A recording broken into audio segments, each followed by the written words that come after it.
Saya at kaya na tayong lahat ay sama.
kadakilaan sa aming mga buhay. Tunay nga, Panginoon, na napakabuti niyo sa aming mga buhay. Hindi ka nagbabago noon, ngayon, magpakailanman. Ikaw po yung Diyos na dapat lamang na tumanggap ng aming papuri. Kaya salamat pagsamba, pagkat ikaw po yung Diyos na hindi nagbabago ngayon at kailanman. Tunay nga, Panginoon, sa hapon po ito, bago po kami tuluyan lumapit sa iyong harapan, kami po'y nagpapalinis, nagpapasiyasan ng aming mga puso. Sa ngayon pong mga nagawa, naisip na salita na hindi ka po nabigyan namin ng kaluguran, kayo po'y humingi ng kapatawaran sa iyo, Panginoon. Pagkat sinabi niyo po sa iyong salita in 1 John 1:9, that if we confess our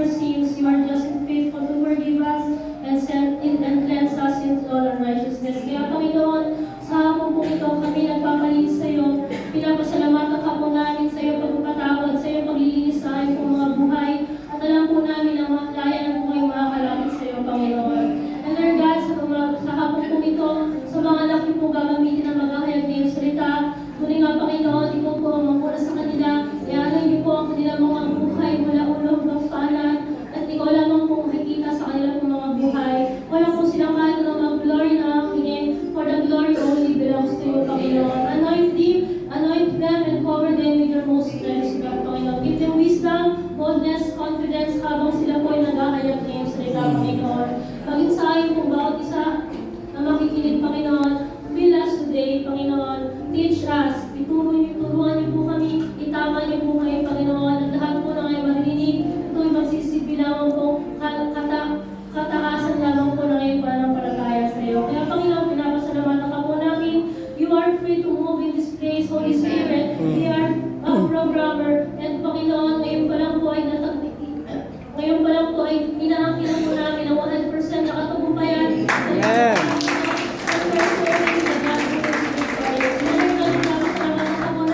At ibinibigay po namin sa iyo ang aming pinagpasabuhin pagsamba. Ito ang aming samang panalangin sa pangalan ni Jesus. Amen.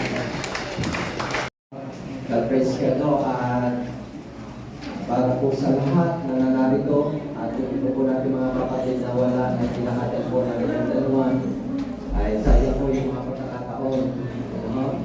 Pagkalapas po ang nagkandal 1, may kasunod na nagkandal 2, then pag di mo nakakandal na nagkandal 1, hindi mo makakasama saan? Graduation. Sa graduation.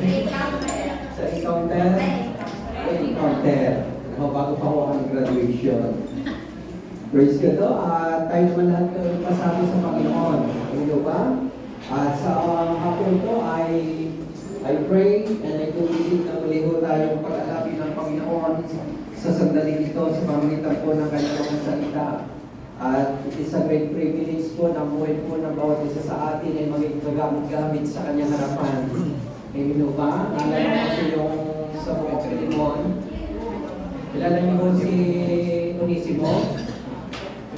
Sino si Onesimo? Si Onesimo ho, kilala niyo? Magandang gabi ko lang. Si Onesimo ho, I think, Pilimon 1 verse 21, isang buhay, sabi doon, mula sa isang buhay na walang pakinabang, from useless to useful, naging pakinabang ang kanyang buhay. Tayo naman ho dati, wala hong pakinabang ang ating buhay. Nung tayo sa wala tayo sa Panginoon, hindi pa tayo born again, yun ang ating ginagawa. Kumbaga sa ibang salita, walang silbi. Tingnan nyo yung katabi, may silbi na yun ngayon. Yan, may silbi na ho tayo. Pagkita po na ho tayo, usefully, ginagamit po ng Diyos ang tayo sa buhay na ito. So, focus ho tayo. Ang ating pag-aaralan na makikita po natin sa PowerPoint. Okay. Muling pag-aaral, ang Hurricane Daluan, ating pong title ay, sabi po doon, Life Before Encounter. Ano ha? So, buhay pagkatapos ng encounter. So, ano nga itong buhay meron tayo matapos na tayo pong lahat ay makapag-encounter? Kasi kung lagi din natin ipapatwira, di bahala ako, ano gagawin ko? Gusto ko, basta okay ako. Hindi ko pwede ang pwede na. Pagdating ko sa paglilingkod, hindi ko pwede ang pwede na. Okay na ito. Tinitingnan ng Diyos ang aking ginagawa. Ito pa. Mahalaga maintindihan naman natin. Gusto mo doon, next slide po natin. Pagkaahon nila sa pangpang, nakita sila roon ng isdang inihaw sa baga at ilang tinapay. Magdala kayo rito ng ilang isdang nahuli ninyo, sabi ni Jesus. Kaya't sumampa sa bangka si Simon Pedro at hinila sa bangkang ang lambat na puno ng malalaking isda. Hindi lang ho basta-basta, kundi malalaking isda ang kanilang nahuli. Ang lahat ng nahuli nila hindi nasira ang lambat kahit ganun karami ang mga isda. Verse 12, halik kayo at mag-almusal na tayo, sabi ni Jesus. Isa man sa mga alagad ay hindi nangahas na magtanong sa kanya kung sino siya sapagkat alam nila na siya ang Panginoon. Kasi